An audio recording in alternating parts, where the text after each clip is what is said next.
Item ಯಾವುದೇ ಇರಲಿ try ಮಾಡಿ ಆಚಿ ಚಿಕನ್ ಮಸಾಲಾ. ರಾಜ್ಯದಲ್ಲಿ ಕಳೆದ ಕೆಲ ತಿಂಗಳಿನಿಂದ ಸಿಎಂ ಸ್ಥಾನದ ಬದಲಾವಣೆಯ ಸುತ್ತಲೇ ಚರ್ಚೆ ನಡೀತಾ ಇದೆ. ಈ ನಡುವೆ ಡಿಕೆ ಶಿವಕುಮಾರ್ ಹೈಕಮಾಂಡ್ ಭೇಟಿ ಮಾಡುವುದಕ್ಕೆ ದೆಹಲಿಗೆ ತೆರಳಿದ್ರೆ ಇತ್ತ ಡಿಕೆ ಸಹೋದರ ಸುರೇಶ್ ಹೊಸ ಬಾಂಬ್ ಸಿಡಿಸಿದ್ದಾರೆ. ಸಿದ್ದರಾಮಯ್ಯನವರು ನಿಧಾನವಾದರೂ ಪರವಾಗಿಲ್ಲ, ಕೊಟ್ಟ ಮಾತನ್ನ ಉಳಿಸಿಕೊಳ್ತಾರೆ ಎಂಬ ಅಚ್ಚರಿ ಹೇಳಿಕೆಯನ್ನು ಕೊಟ್ಟಿದ್ದಾರೆ. ಇನ್ನು ಅಧಿಕಾರ ಹಂಚಿಕೆ ವಿಚಾರಕ್ಕೆ ಸಿಎಂ ಸಿದ್ದರಾಮಯ್ಯ ರಾಂಗ್ ಆಗಿದ್ದಾರೆ. ಪದೇ ಪದೇ ಅದೇ ವಿಚಾರವನ್ನ ಯಾಕೆ ಕೇಳ್ತೀರಾ ಅಂತ ಗರಂ ಆಗಿದ್ದಾರೆ. ಇನ್ನು ಇದೇ ವಿಚಾರಕ್ಕೆ ಸಂಬಂಧಪಟ್ಟಂತೆ ದೆಹಲಿಯಲ್ಲಿ ಪ್ರತಿಕ್ರಿಯೆ ನೀಡಿದ ಡಿಸಿಎಂ ಡಿಕೆ ಶಿವಕುಮಾರ್, ಕಾಲ ಉತ್ತರ ಕೊಡುತ್ತೆ ಅಂತ ಹೇಳಿದ್ದೀನಿ, ನಾನು ಏನೂ ಮಾತನಾಡೋದಿಲ್ಲ, ನಮಗೆ ಮಾತ್ರ ಗೊತ್ತು ಅಂತ ಹೇಳಿದ್ದೀನಿ, ಟೈಮ್ ನೋಡಿ ಹೇಳ್ತೇನೆ. ರಾಹುಲ್ ಗಾಂಧಿ ಭೇಟಿ ಮಾಡೋದಕ್ಕೆ ನಾನು ಇನ್ನೂ ಸಮಯ ಕೇಳಿಲ್ಲ, ನಾನು ಯಾರನ್ನ ಭೇಟಿ ಮಾಡಿಲ್ಲ ಅಂತ ತಿಳಿಸಿದ್ರು. ರಾಜ್ಯ ಕಾಂಗ್ರೆಸ್ನಲ್ಲಿ ಕುರ್ಚಿ ಕಿತ್ತಾಟ ಜೋರಾಗಿದ್ದು ಇದೀಗ ದೆಹಲಿ ಅಂಗಳ ತಲುಪಿದೆ. ಸಿಎಂ ಪಟ್ಟಕ್ಕಾಗಿ ಪಟ್ಟು ಹಿಡಿದಿರುವ ಡಿಕೆ ರಾಹುಲ್ ಗಾಂಧಿ ಮನವೊಲಿಕೆಗೆ ಪ್ಲಾನ್ ಮಾಡಿದ್ದಾರೆ. ಹೀಗಾಗಿ ಅಸ್ಸಾಂ ಚುನಾವಣಾ ಪೂರ್ವ ಸಿದ್ಧತೆ ನೆಪದಲ್ಲಿ ದೆಹಲಿಗೆ ತೆರಳಿರುವಂತಹ ಡಿಕೆ ಶಿವಕುಮಾರ್ ರಾಹುಲ್ ಗಾಂಧಿ ಭೇಟಿಗೆ ಇನ್ನಿಲ್ಲದ ಕಸರತ್ತನ್ನು ನಡೆಸಿದ್ದಾರೆ. ಹೀಗಾಗಿ ಶತಾಯ ಈ ಬಾರಿ ಸಿಎಂ ಆಗಲೇಬೇಕು ಅಂತ ಹೈಕಮಾಂಡ್ ಅಂಗಳದಲ್ಲಿ ಡಿಕೆ ಶಿವಕುಮಾರ್ ಠಿಕಾಣಿ ಹಾಕಿ ವರಿಷ್ಠರ ಬಳಿ ಹಕ್ಕೊತ್ತಾಯ ಮಂಡನೆಯನ್ನು ಮಾಡಿದ್ದಾರೆ. ರಾಜ್ಯ ರಾಜಕೀಯದಲ್ಲಿ ನಾಯಕತ್ವ ಬದಲಾವಣೆ ವಿಚಾರ ದೊಡ್ಡ ಮಟ್ಟದಲ್ಲಿ ಚರ್ಚೆಯಾಗ್ತಾ ಇದೆ. ಈ ಬೆನ್ನಲ್ಲೇ ಶಾಸಕರ ಫಾರಿನ್ ಟೂರ್ ಸಂಚಲನ ಸೃಷ್ಟಿಸಿದೆ. ಸುಮಾರು 25ರಿಂದ 30ರಷ್ಟು ಶಾಸಕರು ವಿದೇಶ ಪ್ರವಾಸಕ್ಕೆ ತೆರಳುವುದಕ್ಕೆ ಸಿದ್ಧತೆಯನ್ನ ಮಾಡಿದ್ರು. ಫೆಬ್ರವರಿ 16ರಿಂದ ಮಾರ್ಚ್ 3ರವರೆಗೆ ಟೂರ್ಗೆ ಪ್ಲಾನ್ ಮಾಡಿಕೊಳ್ಳಲಾಗಿದೆ. ಅಧ್ಯಯನ ಹೆಸರಿನಲ್ಲಿ ಕೆಲ ಶಾಸಕರು ಫಾರಿನ್ ಟ್ರಿಪ್ ಹೋಗೋದಕ್ಕೆ ಮುಂದಾಗಿದ್ದಾರೆ. ಸಿದ್ದರಾಮಯ್ಯ ಬಣದಲ್ಲಿ ಗುರುತಿಸಿಕೊಂಡ ಶಾಸಕರ ಸಂಖ್ಯೆ ಹೆಚ್ಚಾಗಿದೆ. ಹೀಗಾಗಿ ಶಾಸಕರ ವಿದೇಶ ಪ್ರವಾಸ ಸಾಕಷ್ಟು ಕುತೂಹಲಕ್ಕೆ ಕಾರಣವಾಗ್ತಾ ಇದೆ. 2028ರ ಚುನಾವಣೆಗೆ ಈಗಿನಿಂದ ದಳಪತಿಗಳು ಭರ್ಜರಿ ತಯಾರಿ ನಡೆಸ್ತಾ ಇದ್ದಾರೆ. ಈ ಹೊತ್ತಲ್ಲಿ ಬಿಜೆಪಿ ಜೆಡಿಎಸ್ ನಾಯಕರಲ್ಲಿ ಈಗಾಗಲೇ ಬಿರುಕು ಮೂಡಿದೆ. ಲೋಕಸಭಾ ಚುನಾವಣೆಗೆಂದೇ ಮಾಡಿಕೊಂಡಿದ್ದಂತಹ ಬಿಜೆಪಿ ಜೆಡಿಎಸ್ ಮೈತ್ರಿ ಕೇವಲ ಹೈಕಮಾಂಡ್ ನಾಯಕರ ಆದೇಶಕ್ಕಷ್ಟೇ ಎಂಬುದನ್ನು ನಾಯಕರು ಆಗಾಗ ಸಾಬೀತನ್ನು ಮಾಡ್ತಾನೆ ಇರ್ತಾರೆ. ಸ್ಥಳೀಯ ಚುನಾವಣೆ ಹಾಗೂ ಜಿಬಿಎ ಚುನಾವಣೆ ಸಮೀಪ ಆಗ್ತಾ ಇದ್ದಂತೆ ಮೈತ್ರಿಯಲ್ಲಿದ್ದಂತಹ ಗೊಂದಲಗಳು ಮತ್ತಷ್ಟು ಹೆಚ್ಚಾಗ್ತಾ ಇದೆ. ಇನ್ನು ಕಾಂಗ್ರೆಸ್ ಶಾಸಕರ ವಿದೇಶಿ ಪ್ರವಾಸದ ಬಗ್ಗೆ ಬಿಜೆಪಿ ಕಿಡಿಕಾರಿದ್ದು, ಸಿಎಂ ಸಿದ್ದರಾಮಯ್ಯ ಕಡೆಯವರು ಯಾವ ದೇಶಕ್ಕೆ, ಡಿಸಿಎಂ ಡಿಕೆ ಶಿವಕುಮಾರ್ ಕಡೆಯವರು ಯಾವ ಕಡೆ ಪ್ರವಾಸ ಹೋಗ್ತಾ ಇದ್ದಾರೆ ಗೊತ್ತಿಲ್ಲ. ಇವರ ಆಡಳಿತಾವಧಿಯಲ್ಲಿ ರಾಜ್ಯದಲ್ಲಿ ಖಜಾನೆ ಖಾಲಿ ಆಗಿದೆ, ಭ್ರಷ್ಟಾಚಾರ ತಾಂಡವವಾಡ್ತಾ ಇದೆ ಅಂತ ಕಿಡಿಕಾರಿದರು. ಕಲಬುರಗಿಯ ಆಳಂದದ ವಿವಾದಿತ ಲಾಡ್ಲೆ ಮಶಾಕ್ ದರ್ಗಾದಲ್ಲಿರುವ ಶಿವಲಿಂಗಕ್ಕೆ ಶಿವರಾತ್ರಿಯಂದು ಪೂಜೆ ಸಲ್ಲಿಸುವುದಕ್ಕೆ ಕಲಬುರಗಿ ಹೈಕೋರ್ಟ್ ಪೀಠ ಅನುಮತಿ ನೀಡಿದೆ. ಫೆಬ್ರವರಿ 15ರ ಮಧ್ಯಾಹ್ನ 2 ಗಂಟೆಯಿಂದ ಸಂಜೆ 6 ಗಂಟೆಯವರೆಗೆ ಪೂಜೆ ಸಲ್ಲಿಸುವುದಕ್ಕೆ ಅವಕಾಶವನ್ನು ಕೊಟ್ಟಿದೆ. ಅರ್ಜಿದಾರ ಸಿದ್ದರಾಮಯ್ಯ ಹಿರೇಮಠ ಎಂಬುವವರಿಗೆ ಮಾತ್ರ ಅವಕಾಶ ನೀಡಿ ಕೋರ್ಟ್ ಆದೇಶ ಹೊರಡಿಸಿದೆ. ಹಾಗೆ ಪೂಜೆ ಸಲ್ಲಿಸುವುದಕ್ಕೆ ತೆರಳುವ ಅರ್ಜಿದಾರರಿಗೆ ಭದ್ರತೆಯನ್ನು ಕಲ್ಪಿಸಬೇಕು. ಒಂದು ವೇಳೆ ಕಾನೂನು ಸುವ್ಯವಸ್ಥೆ ಉಲ್ಲಂಘಿಸಿದರೆ ಕಠಿಣ ಕ್ರಮ ಕೈಗೊಳ್ಳುವಂತೆ ಸೂಚನೆಯನ್ನ ನೀಡಿದೆ. ಸಿದ್ದಾಪುರ ವಸಂತ ನಾಯಕ ಕೊಲೆ ಪ್ರಕರಣಕ್ಕೆ ಸಂಬಂಧಪಟ್ಟಂತೆ ಆರೋಪಿಗಳಾದ ಕಮಲಾಕರ್ ಭಟ್ ಗುರೂಜಿ, ಪ್ರೇಯಸಿ ಸುಚಿತ್ರಾಳಿಗೆ ನ್ಯಾಯಾಂಗ ಬಂಧನ ವಿಸ್ತರಿಸಿ ಕೋರ್ಟ್ ಆದೇಶವನ್ನು ಹೊರಡಿಸಿದೆ. ಒಟ್ಟು 8 ಆರೋಪಿಗಳ ಪೈಕಿ 3 ಪೊಲೀಸರ ಕಸ್ಟಡಿಯಲ್ಲಿದ್ದಾರೆ. ಹೀಗಾಗಿ ಇನ್ನುಳಿದ A1 ಸುಚಿತ್ರಾ ಆರೋಪಿ ಮತ್ತೆ A3 ಕಮಲಾಕರ ಭಟ್ ಸೇರಿದಂತೆ 5 ಆರೋಪಿಗಳಿಗೆ ಫೆಬ್ರವರಿ 21ರವರೆಗೆ ನ್ಯಾಯಾಂಗ ಬಂಧನವನ್ನು ವಿಸ್ತರಿಸಿ ಸಿದ್ದಾಪುರ ಜೆಎಂಎಫ್ಸಿ ನ್ಯಾಯಾಲಯ ಆದೇಶವನ್ನು ಹೊರಡಿಸಿದೆ.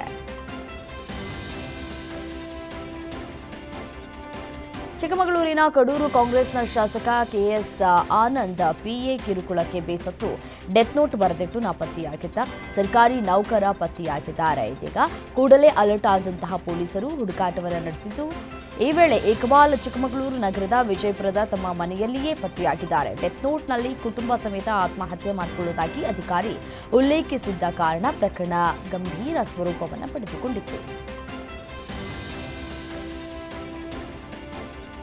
ರಸ್ತೆ ಬದಿ ನಿಲ್ಲಿಸಿದಂತಹ ಟ್ರ್ಯಾಕ್ಟರ್ಗೆ ಬೈಕ್ ಡಿಕ್ಕಿಯಾಗಿ ಓರ್ವ ವಿದ್ಯಾರ್ಥಿ ಮೃತಪಟ್ಟಿದ್ದು ಮತ್ತೊಬ್ಬನಿಗೆ ಗಂಭೀರವಾಗಿ ಗಾಯವಾಗಿದೆ. ಹೆಣ್ಣೂರು ಫ್ಲೈಓವರ್ನಲ್ಲಿ ಈ ಘಟನೆ ನಡೆದಿದೆ. ರಾಜೇಶ್ ಮೃತ ವಿದ್ಯಾರ್ಥಿ ಅಂತ ಗುರುತಿಸಲಾಗಿದೆ. ಹಿಂಬದಿ ಸವಾರ ಆಸಾ ಫೌಲ್ಗೆ ಗಂಭೀರವಾಗಿ ಗಾಯವಾಗಿದೆ. ರಾಜೇಶ್ ಪೋಷಕರು ಜಿಬಿಎ ಕಾಂಟ್ರಾಕ್ಟರ್ ವಿರುದ್ಧ ಕಾಡುಗೊಂಡನಹಳ್ಳಿ ಸಂಚಾರ ಠಾಣೆಯಲ್ಲಿ ದೂರನ್ನ ದಾಖಲಿಸಿದ್ದಾರೆ. ಟಿಪ್ಪರ್ ಲಾರಿ ಹರಿದು ಬೈಕ್ ಸವಾರರಿಬ್ಬರು ಸಾವನ್ನಪ್ಪಿರುವಂತಹ ಘಟನೆ ಬನ್ನೇರುಘಟ್ಟ ಮುಖ್ಯ ರಸ್ತೆ ಹಾರಗದ್ದೆ ಬಳಿ ನಡೆದಿದೆ. ಓರ್ವ ಪುರುಷ ಮತ್ತು ಮಹಿಳೆ ಸ್ಥಳದಲ್ಲಿಯೇ ಮೃತಪಟ್ಟಿದ್ದಾರೆ ಎನ್ನಲಾಗಿದೆ. ಹಾರಗದ್ದೆಯಿಂದ ಜಿಗಣಿಗೆ ಹೊರಟಿದ್ದಂತಹ ಬೈಕ್ ಸವಾರರು ಈ ವೇಳೆ ಹಿಂಬದಿಯಿಂದ ಬೈಕ್ಗೆ ಟಿಪ್ಪರ್ ಲಾರಿ ಡಿಕ್ಕಿಯಾಗಿ ಅವಘಡ ಸಂಭವಿಸಿದೆ. ಘಟನೆಗೆ ಸಂಬಂಧಪಟ್ಟಂತೆ ಜಿಗಣಿ ಪೊಲೀಸ್ ಠಾಣೆಯಲ್ಲಿ ಪ್ರಕರಣ ದಾಖಲಾಗಿದೆ.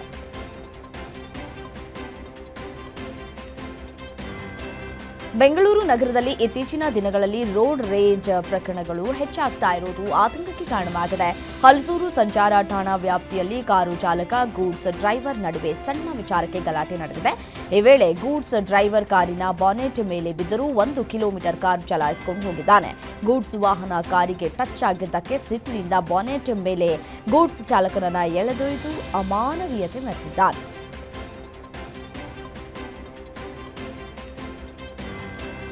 ತಂದೆ ತಾಯಿಯನ್ನೇ ಹೆತ್ತ ಮಗ ಚಾಕುವಿನಿಂದ ಇರಿದು ಭೀಕರವಾಗಿ ಕೊಲೆ ಮಾಡಿರುವಂತಹ ಘಟನೆ ಬೆಂಗಳೂರಿನ ವಿಜ್ಞಾನ ನಗರದ ಆದರ್ಶ ವಿಸ್ತಾ ಅಪಾರ್ಟ್ಮೆಂಟ್ನಲ್ಲಿ ನಡೆದಿದೆ. ನವೀನ್ ಚಂದ್ರ ಭಟ್, ಡಾಕ್ಟರ್ ಶ್ಯಾಮಲಾ ಭಟ್ ಕೊಲೆಯಾದ ನವೀನ್ ಚಂದ್ರ ಭಟ್ ನೌಕಾಪಡೆಯ ನಿವೃತ್ತ ಕ್ಯಾಪ್ಟನ್ ಆಗಿದ್ರೆ ಡಾಕ್ಟರ್ ಶ್ಯಾಮಲಾ ಭಟ್ ದಂತ ವೈದ್ಯೆಯಾಗಿದ್ರು. ಕೌಟುಂಬಿಕ ವಿಚಾರಕ್ಕೆ ಪುತ್ರ ರೋಹನ್ ಭಟ್ ಕೃತ್ಯವನ್ನ ಎಸಗಿದ್ದಾನೆ ಅಂತ ಶಂಕಿಸಲಾಗಿದ್ದು, ಸದ್ಯ ಹಂತಕ ರೋಹನ್ ಭಟ್ನನ್ನ ಎಚ್ಎಎಲ್ ಪೊಲೀಸರು ಬಂಧಿಸಿದ್ದು ವಿಚಾರಣೆಗೆ ಒಳಪಡಿಸಿದ್ದಾರೆ. ಸಿಲಿಕಾನ್ ಸಿಟಿಯಲ್ಲಿ ವೇಲಿಂಗ್ ಪುಂಡರ ಹಾವಳಿ ದಿನದಿಂದ ದಿನಕ್ಕೆ ಮಿತಿ ಮೀರಿದೆ. ರಾಜಾಜಿನಗರದ ಮುಖ್ಯ ರಸ್ತೆಯಲ್ಲೇ ವೇಲಿಂಗ್ ಪುಂಡನಿಗೆ ಪೊಲೀಸರು ಬಿಸಿ ಮುಟ್ಟಿಸಿದ್ದಾರೆ. ಅಪಾಯಕಾರಿ ಸ್ಟಂಟ್ ಮಾಡ್ತಾ ಇದ್ದ ಯುವಕನನ್ನ ಪೊಲೀಸರು ಬಂಧಿಸಿ ಬೈಕ್ ಅನ್ನು ವಶಪಡಿಸಿಕೊಂಡಿದ್ದಾರೆ. ಮುಖ್ಯ ರಸ್ತೆಯಲ್ಲೇ ವೇಲಿಂಗ್ ಮಾಡಿದ್ದಕ್ಕೆ ಸೂಕ್ತ ಕ್ರಮವನ್ನು ಕೈಗೊಂಡಿದ್ದಾರೆ.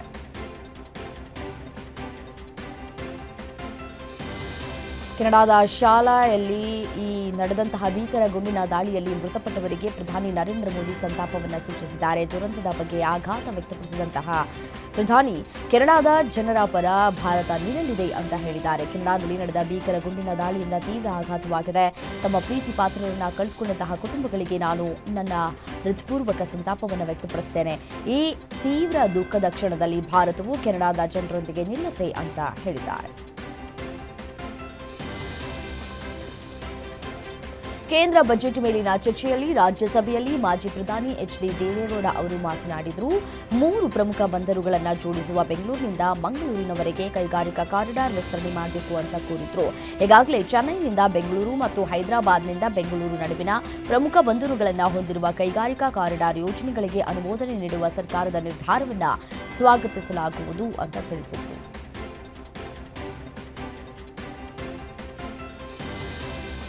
ಭಾರತ ಯಾರಿಂದ ತೈಲ ಖರೀದಿಸಬಹುದು ಅಥವಾ ಖರೀದಿಸಬಾರದು ಅಂತ ಅಮೆರಿಕ ನಿರ್ಧರಿಸ್ತಾ ಇದೆ. ಅಮೆರಿಕದೊಂದಿಗಿನ ವ್ಯಾಪಾರ ಒಪ್ಪಂದದ ಮೂಲಕ ಭಾರತ ಮಾತೆಯನ್ನ ಮಾರಾಟ ಮಾಡಿದ್ದೀರಿ, ನಿಮಗೆ ನಾಚಿಕೆ ಇಲ್ಲ ಅಂತ ಲೋಕಸಭೆ ವಿರೋಧ ಪಕ್ಷದ ನಾಯಕ ರಾಹುಲ್ ಗಾಂಧಿ ವಾಗ್ದಾಳಿ ನಡೆಸಿದ್ದಾರೆ. ಲೋಕಸಭೆಯಲ್ಲಿ ಮಾತನಾಡಿದ ಅವರು ಅಮೆರಿಕದೊಂದಿಗಿನ ಸಮಾನ ಪ್ರಯೋಜನಗಳನ್ನು ಪಡೆಯದೆ ಒಪ್ಪಂದ ಮಾಡಿಕೊಳ್ಳುವ ಮೂಲಕ ಸರ್ಕಾರ ಸಂಪೂರ್ಣ ಶರಣಾಗಿದೆ ಅಂತ ಆರೋಪಿಸಿದ್ದಾರೆ.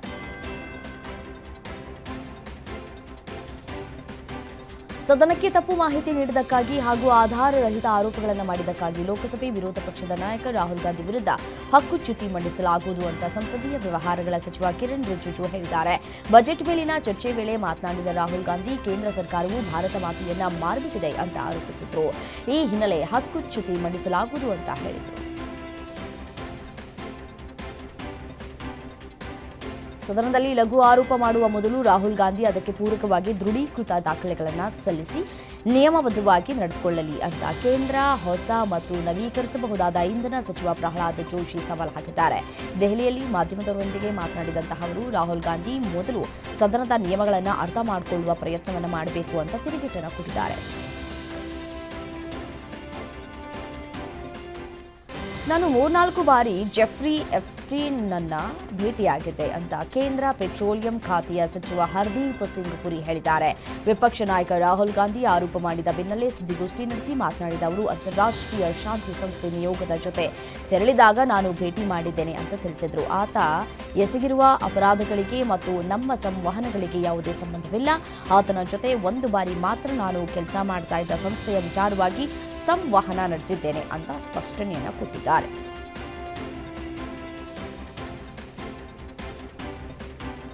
ಲೋಕಸಭೆಯ ವಿರೋಧ ಪಕ್ಷದ ನಾಯಕ ರಾಹುಲ್ ಗಾಂಧಿ ಕೈಗಾರಿಕೋದ್ಯಮಿ ಅನಿಲ್ ಅಂಬಾನಿ ಜೈಲಿನಲ್ಲಿ ಯಾಕೆ ಇಲ್ಲ ಅಂತ ಪ್ರಶ್ನಿಸಿದ್ದಾರೆ. ಒಂದು ಕಡೆ ಎಸ್ಟಿನ ಸಂಬಂಧಿತ ಫೈಲ್ಗಳಲ್ಲಿ ಅನಿಲ್ ಅಂಬಾನಿ ಹೆಸರು ಕಾಣಿಸಿಕೊಂಡಿದೆ ಅಂತ ಸಂಸತ್ತಿನಲ್ಲಿ ಆರೋಪಿಸಿದರು. ಲೋಕಸಭೆಯಲ್ಲಿ ತಮ್ಮ ಭಾಷಣದ ಸಮಯದಲ್ಲಿ ಈ ವಿಷಯವನ್ನು ಪ್ರಸ್ತಾಪಿಸಿದ ರಾಹುಲ್ ಗಾಂಧಿ ಕೇಂದ್ರ ಸಚಿವ ಹರ್ದೀಪ್ ಸಿಂಗ್ ಪುರಿ ಅವರನ್ನು ಉಲ್ಲೇಖಿಸಿ ಅನಿಲ್ ಅಂಬಾನಿಯನ್ನ ಎಸ್ಟಿನಿಗೆ ಪರಿಚಯಿಸಿದವರು ಪುರಿ ಅಂತ ಹೇಳಿ ಆರೋಪಿಸಿದ್ದಾರೆ. ಡಿಎಂಕೆ ಮತ್ತು ಕಾಂಗ್ರೆಸ್ ನಡುವಿನ ಮೈತ್ರಿ ಗಟ್ಟಿಯಾಗಿದೆ ಅಂತ ತಮಿಳುನಾಡು ಮುಖ್ಯಮಂತ್ರಿ ಎಂಕೆ ಸ್ಟಾಲಿನ್ ಹೇಳಿದ್ದಾರೆ. ಎರಡೂ ಪಕ್ಷಗಳ ನಡುವಿನ ಬಿರುಕುಗಳ ವರದಿಗಳನ್ನು ಅವರು ತಳ್ಳಿಹಾಕಿದ್ದಾರೆ. ಆದರೆ ತಮಿಳುನಾಡಿನಲ್ಲಿ ಸಮ್ಮಿಶ್ರ ಸರ್ಕಾರದ ಸಾಧ್ಯತೆಯನ್ನು ಅವರು ನಿರಾಕರಿಸಿದ್ದಾರೆ. ಸರ್ಕಾರದಲ್ಲಿ ಅಧಿಕಾರ ಹಂಚಿಕೊಳ್ಳುವುದು ತಮಿಳುನಾಡಿಗೆ ಸರಿಹೊಂದುವುದಿಲ್ಲ, ಕಾಂಗ್ರೆಸ್ಗೂ ಅದು ಚೆನ್ನಾಗಿ ತಿಳಿದಿದೆ ಅಂತ ಡಿಎಂಕೆ ಮುಖ್ಯಸ್ಥರೂ ಆಗಿರುವ ಸ್ಟಾಲಿನ್ ಸ್ಪಷ್ಟಪಡಿಸಿದ್ದಾರೆ. ಕಳುಹಿಸಲಾಗುವುದು ಅಂತ ಮುಖ್ಯಮಂತ್ರಿ ಹಿಮಂತ ಬಿಶ್ವ ಶರ್ಮಾ ಹೇಳಿದ್ದಾರೆ. ಎಸ್ಐಟಿ ವರದಿಯನ್ನು ತಿದ್ದುಪಡಿ ಮಾಡಿ ಪತ್ರಿಕಾಗೋಷ್ಠಿಯಲ್ಲಿನ ಗೊಗೊಯ್ ಅವರ ಹೇಳಿಕೆಗಳನ್ನು ಸೇರಿಸಲಾಗುವುದು ಎಂದರು. ಬಾರಾಮತಿಯಲ್ಲಿ ಜನವರಿ 28, 2026ರಂದು ಸಂಭವಿಸಿದ ಭೀಕರ ವಿಮಾನ ಪತನದಿಂದ ಡಿಸಿಎಂ ಅಜಿತ್ ಪವಾರ್ ಸಾವನ್ನಪ್ಪಿದರು. ಇದೀಗ ವಿಮಾನ ಪತನದ ಪ್ರಮುಖ ವಿಡಿಯೋ ವೈರಲ್ ಆಗಿದೆ. ವಿಮಾನವು ರನ್ವೇ ಹತ್ತಿರ ಬರ್ತಾ ಇದ್ದಂತೆ ಹತೋಟಿಯನ್ನು ಕಳೆದುಕೊಂಡು ನೆಲಕ್ಕೆ ಅಪ್ಪಳಿಸಿ ಕ್ಷಣಾರ್ಧದಲ್ಲಿ ಬೆಂಕಿಯ ಉಂಡೆಯಾಗಿ ಮಾರ್ಪಟ್ಟಿದೆ. ದಟ್ಟ ಮಂಜು ಕವಿದಿರುವುದು ಪೈಲಟ್ಗೆ ರನ್ವೇ ಗುರುತಿಸೋದಕ್ಕೆ ತೊಂದರೆ ಆಗಿರಬಹುದು ಎಂಬ ಶಂಕೆಯನ್ನ ಬಲಪಡಿಸಿದೆ. ಕೇಂದ್ರ ಗೃಹ ಸಚಿವ ಅಮಿತ್ ಶಾ ಅವರಿಂದ ಶೂನಿಂದ ಏಟು ಬಿದ್ದಿರಬೇಕು, ಅದಕ್ಕೆ ಹೀಗೆ ಕೂಗ್ತಾ ಇದ್ದೀರಾ ಅಂತ ಬಜೆಟ್ ಅಧಿವೇಶನದಲ್ಲಿ ಸಿಎಂ ಒಮರ್ ಅಬ್ದುಲ್ಲಾ ನೀಡಿದ ಹೇಳಿಕೆಗೆ ಪ್ರತಿಪಕ್ಷ ಬಿಜೆಪಿ ನಾಯಕರು ತೀವ್ರ ಆಕ್ಷೇಪವನ್ನು ವ್ಯಕ್ತಪಡಿಸಿದ್ದು ಕ್ಷಮೆ ಯಾಚಿಸಬೇಕು ಅಂತ ಒತ್ತಾಯಿಸಿದ್ದಾರೆ. ಅಧಿವೇಶನ ಶುರುವಾಗ್ತಾ ಇದ್ದಂತೆ ಮಾತನಾಡಿದ ಬಿಜೆಪಿ ಶಾಸಕ ಶ್ಯಾಮ್ ಲಾಲ್ ಶರ್ಮಾ ಈ ಕುರಿತು ವಿಧಾನಸಭೆಯ ಸ್ಪೀಕರ್ ಮಧ್ಯಪ್ರವೇಶಿಸಿ ಸಿಎಂ ಸದನಕ್ಕೆ ಬಂದಾಗ ಅವರಿಗೆ ಕ್ಷಮೆ ಯಾಚಿಸುವುದಕ್ಕೆ ನಿರ್ದೇಶನ ನೀಡುವಂತೆ ಒತ್ತಾಯಿಸಿದ್ದಾರೆ.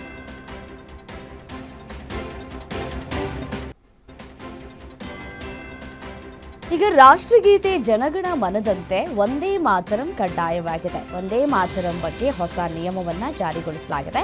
ಈ ನಿಯಮದ ಅಡಿಯಲ್ಲಿ ರಾಷ್ಟ್ರಗೀತೆಗೆ ಮೊದಲು ವಂದೇ ಮಾತರಂ ಹಾಡಲಾಗುತ್ತದೆ. ಈ ಸಮಯದಲ್ಲಿ ಎದ್ದು ನಿಲ್ಲೋದು ಕಡ್ಡಾಯ. ಪ್ರತಿ ಸರ್ಕಾರಿ ಸಮಾರಂಭದಲ್ಲಿ ಅದನ್ನು ಹಾಡೋದು ಕಡ್ಡಾಯವಾಗಿರುತ್ತೆ. ಕೇಂದ್ರ ಸರ್ಕಾರ ವಂದೇ ಮಾತರಂ ಬಗ್ಗೆ ತನ್ನ ಆದೇಶವನ್ನು ಹೊರಡಿಸಿದೆ. ಜನವರಿ 28ರಂದು ಗೃಹ ಸಚಿವಾಲಯವು ವಿವರವಾದ 10 ಪುಟಗಳ ಮಾರ್ಗಸೂಚಿಯನ್ನು ಹೊರಡಿಸಿದೆ. ಫೆಬ್ರವರಿ 14ರಂದು ಪ್ರಧಾನಿ ನರೇಂದ್ರ ಮೋದಿ ಅಸ್ಸಾಂನ ಮೊರಾನ್ನಲ್ಲಿ ಭಾರತೀಯ ವಾಯುಪಡೆ ಹೊಸದಾಗಿ ತುರ್ತು ಲ್ಯಾಂಡಿಂಗ್ ಸೌಲಭ್ಯ ಪ್ರದೇಶವನ್ನು ಪ್ರಧಾನಿ ನರೇಂದ್ರ ಮೋದಿ ಉದ್ಘಾಟನೆ ನೆರವೇರಿಸಲಿದ್ದಾರೆ. ಈ ಕಾರ್ಯಕ್ರಮಕ್ಕೂ ಮುನ್ನ ಭಾರತೀಯ ವಾಯುಪಡೆಯ ಯುದ್ಧ ವಿಮಾನಗಳು ಈ ಸೌಲಭ್ಯದಲ್ಲಿ ಪರೀಕ್ಷಾರ್ಥ ವಿಮಾನ ಹಾರಾಟ ನಡೆಸಿವೆ. ಈ ಚತುಷ್ಪಥ ಹೆದ್ದಾರಿಯಲ್ಲಿ ವಿಮಾನವನ್ನು ಯಶಸ್ವಿ ಲ್ಯಾಂಡಿಂಗ್ ಮತ್ತು ಟೇಕ್ ಆಫ್ಗಳ ಪರೀಕ್ಷಾರ್ಥ ಹಾರಾಟ ನಡೆಸಿದ್ದು ಎಲ್ಲರ ಆಕರ್ಷಣೆಯನ್ನ ಹೆಚ್ಚಿಸಿದೆ. ಮಾಜಿ ಸೇನಾ ಮುಖ್ಯಸ್ಥ ಜನರಲ್ ಎಂಎಂ ನರವಾಣೆ ಅವರ ಅಪ್ರಕಟಿತ ಪುಸ್ತಕ ಸೋರಿಕೆಗೆ ಸಂಬಂಧಪಟ್ಟಂತೆ ದೆಹಲಿ ಪೊಲೀಸ್ ವಿಶೇಷ ಕೋಶ ಪೆಂಗ್ವಿನ್ ಇಂಡಿಯಾಕ್ಕೆ ನೋಟಿಸ್ ಕಳುಹಿಸಿದೆ. ಪೊಲೀಸರ ಪ್ರಕಾರ ಈ ಪ್ರಕರಣದಲ್ಲಿ ಪೆಂಗ್ವಿನ್ ಇಂಡಿಯಾ ನಂಬರ್ 1 ಶಂಕಿತ. ಪುಸ್ತಕ ಮತ್ತು ಅದರ ಪಿಡಿಎಫ್ ಸೋರಿಕೆಗೆ ಸಂಬಂಧಪಟ್ಟಂತೆ ವಿಶೇಷ ಕೋಶ ಕ್ರಿಮಿನಲ್ ಪಿತೂರಿ ಆರೋಪದ ಅಡಿಯಲ್ಲಿ ಎಫ್ಐಆರ್ ದಾಖಲಾಗಿದೆ. ತೃಣಮೂಲ ಕಾಂಗ್ರೆಸ್ನಿಂದ ಉಚ್ಚಾಟಿತಗೊಂಡ ಶಾಸಕ ಹುಮಾಯೂನ್ ಕಬೀರ್ ಮುರ್ಷಿದಾಬಾದ್ನಲ್ಲಿ ಬಾಬರಿ ಮಸೀದಿ ಎಂಬ ಹೆಸರಿನ ಮಸೀದಿ ನಿರ್ಮಾಣ ಪ್ರಕ್ರಿಯೆಯನ್ನು ಪ್ರಾರಂಭಿಸಲಿದ್ದು, ನೂರಾರು ಧರ್ಮಗುರುಗಳಿಂದ ಕುರಾನ್ ಪಠಣ ಸೇರಿದಂತೆ ಧಾರ್ಮಿಕ ವಿಧಿವಿಧಾನಗಳ ನಂತರ ಅಡಿಪಾಯ ಹಾಕುವುದು ಅಂತ ತಿಳಿಸಿದ್ದಾರೆ. ಮಸೀದಿ ನಿರ್ಮಾಣವು 2 ವರ್ಷಗಳಲ್ಲಿ ಪೂರ್ಣಗೊಳ್ಳುವ ನಿರೀಕ್ಷೆ ಇದೆ ಅಂತ ಕಬೀರ್ ಹೇಳಿದ್ದಾರೆ.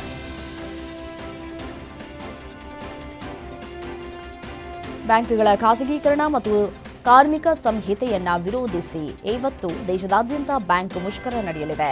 ಸ್ಟೇಟ್ ಬ್ಯಾಂಕ್ ಆಫ್ ಇಂಡಿಯಾ ಸೇರಿದಂತೆ ದೇಶದ ಪ್ರಮುಖ ಬ್ಯಾಂಕುಗಳು ಇವತ್ತು ರಾಷ್ಟ್ರವ್ಯಾಪಿ ಮುಷ್ಕರ ನಡೆಸಲಿವೆ. ಸೇವೆಗಳ ಮೇಲೆ ಪರಿಣಾಮ ಬೀರಬಹುದು ಮತ್ತು ಯಾವುದೇ ತುರ್ತು ಬೇಕಿಂಗ್ ಕೆಲಸವನ್ನ ಮುಂಚಿತವಾಗಿ ಪೂರ್ಣಗೊಳಿಸಬೇಕು ಅಂತ ಬ್ಯಾಂಕುಗಳು ತಮ್ಮ ಗ್ರಾಹಕರಿಗೆ ಸೂಚನೆಯನ್ನು ನೀಡಿವೆ. ದೇಶದಾದ್ಯಂತ ಇಂದು ಪ್ರತಿಭಟನೆ ಕಹಳೆ ಮೊಳಗಲಿದ್ದು, ಹಲವು ಕಾರ್ಮಿಕ ಸಂಘಟನೆಗಳು ಭಾರತ್ ಬಂದ್ ಘೋಷಣೆ ಮಾಡಿವೆ. ಕೇಂದ್ರದ ಕೃಷಿ ಹಾಗೂ ಆರ್ಥಿಕ ನೀತಿ ವಿರೋಧಿಸಿ ಕೇಂದ್ರ ಕಾರ್ಮಿಕ ಸಂಘಗಳು ಮತ್ತು ರೈತ ಸಂಘಟನೆಗಳು ರಾಷ್ಟ್ರವ್ಯಾಪಿ ಮುಷ್ಕರಕ್ಕೆ ಕರೆ ನೀಡಿವೆ. ಕೇಂದ್ರ ಕಾರ್ಮಿಕ ಸಂಘಗಳು CITU, AITUC, INTUC, HMS, AICCTU, LPF, UTUC ಸೇರಿದಂತೆ 10ಕ್ಕೂ ಸಂಘಗಳು ಮುಷ್ಕರಕ್ಕೆ ಕರೆಯನ್ನು ಕೊಟ್ಟಿವೆ. ಟ್ರಕ್ ಚಾಲಕ ಬ್ರೇಕ್ ಹಾಕದೇ ಇದ್ದಿದ್ರೆ ಥಾರ್ ಮೇಲೆ ಕುಳಿತು ಪುಂಡಾಟ ಮಾಡ್ತಾ ಇದ್ದವರ ಪ್ರಾಣವೇ ಹೋಗ್ತಾ ಇತ್ತು. ಒಂದಷ್ಟು ಯುವಕರು ಮಹೀಂದ್ರ ಥಾರ್ ಒಳಗೆ ಉಳಿದ 3 ಥಾರ್ ಮೇಲೆ ಕುಳಿತಿದ್ರು. ಅಡ್ಡಾದಿಡ್ಡಿಯಾಗಿ ಚಲಾಯಿಸಿಕೊಂಡು ಬರ್ತಿದ್ದ ಚಾಲಕ ಎದುರು ಬರ್ತಾ ಇದ್ದಂತಹ ಟ್ರಕ್ ನೋಡಿ ಎಡಕ್ಕೆ ಗಾಡಿಯನ್ನ ತಿರುಗಿಸಿದ್ದಾನೆ. ಕೂಡಲೇ ಥಾರ್ ಮೇಲಿದ್ದ 3 ಯುವಕರು ನೆಲಕ್ಕೆ ಬಿದ್ದಿದ್ದಾರೆ. ಆ ಸಮಯಕ್ಕೆ ಸರಿಯಾಗಿ ಟ್ರಕ್ ಚಾಲಕ ಕೂಡ ಬ್ರೇಕ್ ಹಾಕಿದ ಪರಿಣಾಮ 3 ಜೀವ ಉಳಿದಿದೆ. ಹೋಂಗಾರ್ಡ್ ಉದ್ಯೋಗಾಕಾಂಕ್ಷಿಗಳೊಬ್ಬರು ಅಪಹರಿಸಿ ಮಾದಕ ದ್ರವ್ಯವನ್ನು ನೀಡಿ ಬಲವಂತವಾಗಿ ಮದುವೆ ಮಾಡಿಸಿರುವಂತಹ ಘಟನೆ ಬಿಹಾರದ ಲಖೀಸರಾಯಿ ಜಿಲ್ಲೆಯಲ್ಲಿ ನಡೆದಿದೆ. ಹೋಮ್ ಗಾರ್ಡ್ ಹುದ್ದೆಯ ಆಕಾಂಕ್ಷಿಯಾದ ಯುವಕ ದೈಹಿಕ ಪರೀಕ್ಷೆಗಾಗಿ ತಯಾರಿಯನ್ನ ನಡೆಸ್ತಾ ಇದ್ರು. ಈ ವೇಳೆ ಕೆಲವು ವ್ಯಕ್ತಿಗಳು ಅವರನ್ನ ಅಪಹರಿಸಿದ್ದಾರೆ. ಅರೆ ಪ್ರಜ್ಞಾವಸ್ಥೆಯಲ್ಲಿ ಇದ್ದಾಗಲೇ ಬೆದರಿಕೆ ಹಾಕಿ ಯುವತಿಯೊಬ್ಬಳ ಜೊತೆ ಮದುವೆಯನ್ನ ಮಾಡಿಸಲಾಗಿದೆ. ಯುವಕ ಈ ರೀತಿಯಾದಂತಹ ಹೇಳಿಕೆಯನ್ನು ಕೂಡ ಕೊಡ್ತಾ ಇದ್ದಾನೆ. ಬಲವಂತವಾಗಿ ಮದುವೆಯನ್ನ ಮಾಡಿಸಲಾಗಿದೆ ಅಂತ. ವ್ಯಕ್ತಿಯೊಬ್ಬರು ತೆರೆದ ಮ್ಯಾನ್ ಹೋಲ್ಗೆ ಬಿದ್ದು ಸಾವನ್ನಪ್ಪಿರುವಂತಹ ಘಟನೆ ದೆಹಲಿಯಲ್ಲಿ ನಡೆದಿದೆ. ರೋಹಿಣಿ ಸೆಕ್ಟರ್ 32ರ ಮಹಾಶಕ್ತಿ ಕಾಳಿ ದೇವಸ್ಥಾನದ ಬಳಿಯಲ್ಲಿ ಕಾರ್ಮಿಕ ಬಿರ್ಜು ಕುಮಾರ್ ಮತ್ತು ಅವರ ಸ್ನೇಹಿತ ಮನೆಗೆ ಹೋಗ್ತಾ ಇದ್ದಾಗ ಕುಮಾರ್ತೀಕ್ ಮ್ಯಾನ್ ಹೋಲ್ಗೆ ಬಿದ್ದಿದ್ದಾನೆ. ಘಟನೆ ನಡೆದ ಸಮಯದಲ್ಲಿ ಕುಮಾರ್ ಮತ್ತು ಅವರ ಸ್ನೇಹಿತ ಇಬ್ಬರು ಮದ್ಯದ ಅಮಲಿನಲ್ಲಿದ್ದರು. ಸ್ನೇಹಿತನಿಗೆ ಕುಮಾರ್ ಬಿದ್ದಿರುವ ಪರಿವೇ ಇರಲಿಲ್ಲ ಅಂತ ಅಧಿಕಾರಿಗಳು ತಿಳಿಸಿದ್ದಾರೆ. ಭಾರತದ ಭೂಪಟದ ಒಳಗೆ ತೋರಿಸಿದ ತನ್ನ ಹಳೆಯ ಪೋಸ್ಟ್ ಅನ್ನು ಅಮೆರಿಕದ ವ್ಯಾಪಾರ ಪ್ರತಿನಿಧಿ ಕಚೇರಿ ಈಗ ತನ್ನ ಎಕ್ಸ್ ಖಾತೆಯಿಂದ ಅಳಿಸಿ ಹಾಕಿದೆ. ಪಾಕಿಸ್ತಾನ ಮತ್ತು ಚೀನಾದೊಂದಿಗೆ ಅಮೆರಿಕದ ಸಂಬಂಧ ಅಷ್ಟು ಸುಗಮವಾಗಿಲ್ಲದ ಕಾರಣ ಭಾರತಕ್ಕೆ ಬೆಂಬಲ ನೀಡುವ ಉದ್ದೇಶದಿಂದಲೇ ವಾಷಿಂಗ್ಟನ್ ಈ ರೀತಿ ಮಾಡಿರಬಹುದು ಅಂತ ಹಲವು ವಿಶ್ಲೇಷಕರು ಭಾವಿಸಿದ್ರು. ಆದರೆ ಈಗ ಈ ಪೋಸ್ಟ್ ಅನ್ನ ತೆಗೆದುಹಾಕಿ ದ್ವಿಮುಖ ಚರ್ಚೆಗೆ ತೆರೆಯನ್ನ ಎಳೆದಿದಂತಾಗಿದೆ.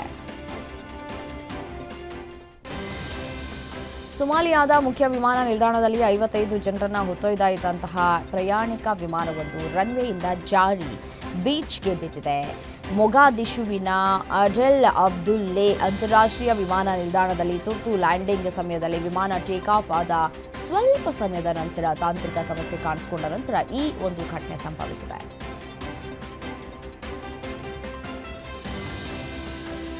ಕೆನಡಾದಲ್ಲಿ ಮತ್ತೊಂದು ಭೀಕರ ಗುಂಡಿನ ದಾಳಿ ದೇಶವನ್ನೇ ಬೆಚ್ಚಿ ಬೀಳಿಸಿದೆ. ಶಾಲೆಯೊಂದರಲ್ಲಿ ನಡೆದಂತಹ ಈ ದುರಂತದಲ್ಲಿ ಶಂಕಿತ ಮಹಿಳೆ ಸೇರಿದಂತೆ ಕನಿಷ್ಠ 10 ಮಂದಿ ಮೃತಪಟ್ಟಿದ್ದು ಸುಮಾರು 25 ಮಂದಿ ಗಾಯಗೊಂಡಿದ್ದಾರೆ.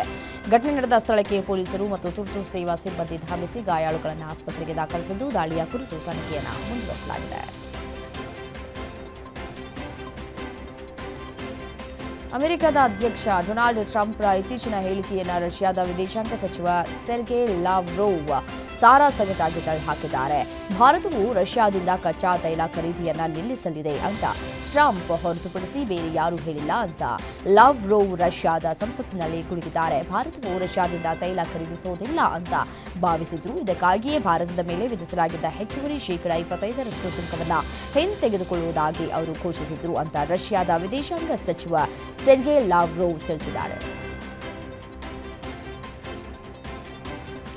2026ರ ಟಿ20 ವಿಶ್ವಕಪ್ ಪಂದ್ಯಾವಳಿಯನ್ನ ಗೆಲುವಿನೊಂದಿಗೆ ಆರಂಭಿಸಿರುವ ಟೀಮ್ ಇಂಡಿಯಾ ಇದೀಗ ತನ್ನ 2ನೇ ಪಂದ್ಯವನ್ನು ಆಡುವುದಕ್ಕೆ ಸಜ್ಜಾಗಿದೆ. ಇವತ್ತು ದೆಹಲಿಯ ಅರುಣ್ ಜೇಟ್ಲಿ ಮೈದಾನದಲ್ಲಿ ಸಂಜೆ 7 ಗಂಟೆಗೆ ಪಂದ್ಯ ನಡೆಯಲಿದೆ. ಮೊದಲ ಪಂದ್ಯದಲ್ಲಿ ಅಮೆರಿಕವನ್ನು ಮಣಿಸಿರುವಂತಹ ಭಾರತ ತಂಡ ಇದೀಗ ತನ್ನ 2ನೇ ಪಂದ್ಯದಲ್ಲಿ ನಮೀಬಿಯಾ ತಂಡವನ್ನು ಎದುರಿಸುವುದಕ್ಕೆ ಸಜ್ಜಾಗಿದೆ.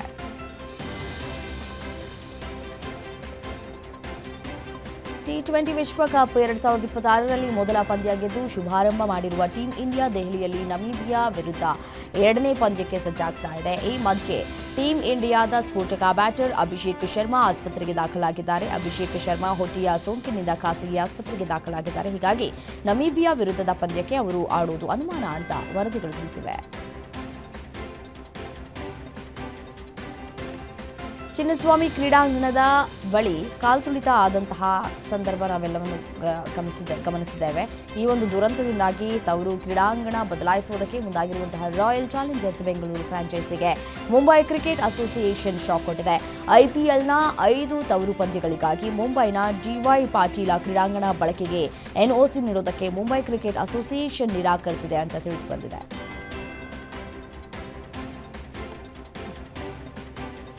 ನ್ಯೂಜಿಲೆಂಡ್ ವಿರುದ್ಧದ ಸರಣಿಯಲ್ಲಿ ಅಭಿಷೇಕ್ ಶರ್ಮಾ ಸಿಡಿಲ್ ಅಬ್ಬರದ ಬ್ಯಾಟಿಂಗ್ ಪ್ರದರ್ಶಿಸಿದ್ರು. ಅದರಲ್ಲೂ 3ನೇ ಟಿ20 ಪಂದ್ಯದಲ್ಲಿಯೇ ಅವರು ಕೇವಲ 20 ಎಸೆತಗಳಲ್ಲಿ 68 ರನ್ ಸಿಡಿಸಿದ್ರು. ಈ ಇನ್ನಿಂಗ್ಸ್ ಬಳಿಕ ನ್ಯೂಜಿಲೆಂಡ್ ಆಟಗಾರರು ಅಭಿಷೇಕ್ ಶರ್ಮಾ ಅವರ ಬ್ಯಾಟ್ ಪರಿಶೀಲಿಸ್ತಾ ಇರುವಂತಹ ವಿಡಿಯೋ ವೈರಲ್ ಆಗಿತ್ತು. ಇದೀಗ ಭಾರತೀಯರ ಬ್ಯಾಟ್ಗೆ ರಬ್ಬರ್ ಕೋಟಿಂಗ್ ಅನ್ವಯಿಸುತ್ತಾರೆ ಅಂತ ರಾಜಪಕ್ಸೆ ಆರೋಪಿಸಿದ್ದಾರೆ. ಅರ್ಜುನ್ ತೆಂಡೂಲ್ಕರ್ ಮಾರ್ಚ್ 3ರಂದು ವಿವಾಹ ಮಹೋತ್ಸವಗಳನ್ನು ಪ್ರಾರಂಭವಾಗಲಿದ್ದು, ಮಾರ್ಚ್ 5ರಂದು ಆಪ್ತ ಕುಟುಂಬ ಸದಸ್ಯರು ಮತ್ತು ಸ್ನೇಹಿತರು ಭಾಗವಹಿಸುವ ಆತ್ಮೀಯ ಸಮಾರಂಭದಲ್ಲಿ ವಿವಾಹ ನಡೆಯಲಿದೆ. ಸಚಿನ್ ತೆಂಡೂಲ್ಕರ್ ಅವರು ಪ್ರಧಾನಿ ನರೇಂದ್ರ ಮೋದಿ ಅವರನ್ನ ತಮ್ಮ ಮಗನ ವಿವಾಹ ಸಮಾರಂಭಕ್ಕೆ ಆಹ್ವಾನಿಸಿದ್ದಾರೆ.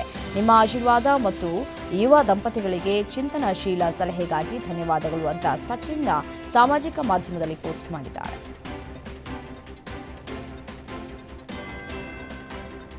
ಮುಂಬೈನಲ್ಲಿ ನಡೆದಂತಹ ರಾಷ್ಟ್ರೀಯ ಸ್ವಯಂ ಸೇವಕ ಸಂಘದ ಶತಮಾನೋತ್ಸವ ಕಾರ್ಯಕ್ರಮದಲ್ಲಿ Bollywood super star Salman Khan ಭಾಗವಹಿಸಿದ್ದು, ದೇಶದಲ್ಲಿ ಚರ್ಚೆಗೆ ನಾಂದಿ ಹಾಡಿದೆ.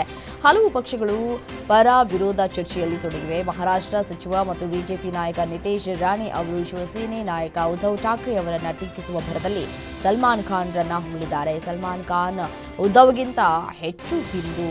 ಅವರು ಆರ್ಎಸ್ಎಸ್ ಕಾರ್ಯಕ್ರಮದಲ್ಲಿ ಭಾಗವಹಿಸುವುದಕ್ಕೆ ಧೈರ್ಯ ತೋರಿದ್ದಾರೆ ಅಂತ ಹೇಳಿದ್ದಾರೆ.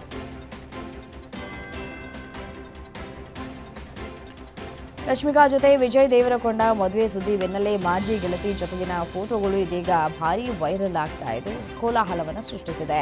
ಈ ಸಂಭ್ರಮದ ನಡುವೆಯೇ ವಿಜಯ್ ಹಳೆಯ ಗೆಳತಿಯ ಫೋಟೋಗಳು ವೈರಲ್ ಆಗ್ತಾ ಇರೋದು ಅಭಿಮಾನಿಗಳಲ್ಲಿ ಗೊಂದಲ ಮೂಡಿಸಿದೆ. ಆದರೆ ವರ್ಜಿನಿಯಾ ಜೊತೆ ವಿಜಯ್ ಹಗಿಂಗ್ ಮತ್ತು ಕಿಸ್ಸಿಂಗ್ ಫೋಟೋಗಳ ಜೊತೆಗೆ ಆಕೆ ವಿಜಯ್ ಕುಟುಂಬದ ಜೊತೆ ಇರುವ ಫೋಟೋಗಳನ್ನು ಸೋಷಿಯಲ್ ಮೀಡಿಯಾದಲ್ಲೂ ಹಂಚಿಕೊಂಡಿದ್ದಾರೆ.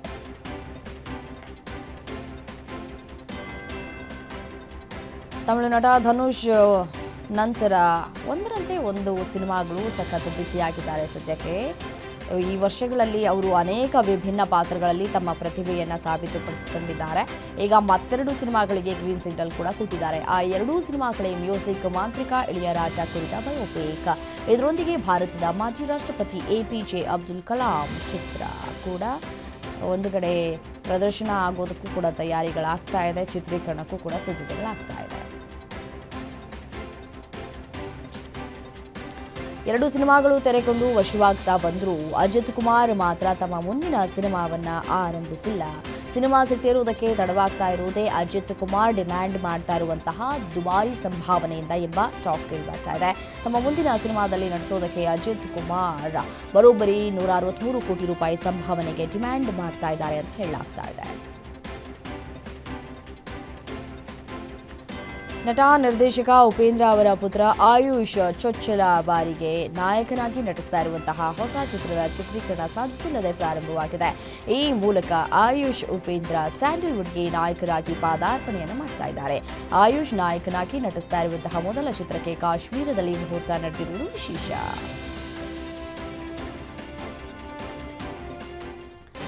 ಸ್ಯಾಂಡಲ್ವುಡ್ ಮೂಲಕ ಬಣ್ಣದ ಲೋಕಕ್ಕೆ ಕಾಲಿಟ್ಟು ಇದೀಗ ಬಹುಭಾಷಾದಲ್ಲಿ ಮಿಂಚ್ತಾ ಇರುವಂತಹ ನಟಿ ಶ್ರೀಲೀಲಾ ಹೊಸದೊಂದು ಸಾಧನೆಯನ್ನು ಮಾಡಿದ್ದಾರೆ. ವೈದ್ಯಕೀಯ ವಿಭಾಗದಲ್ಲಿ ಪದವಿ ಓದ್ತಾ ಇದ್ದಂತಹ ಶ್ರೀಲೀಲಾ ನಟನೆ ಜೊತೆಗೆ ಇದೀಗ MBBS ಡಿಗ್ರಿಯನ್ನು ಕಂಪ್ಲೀಟ್ ಮಾಡಿದ್ದಾರೆ.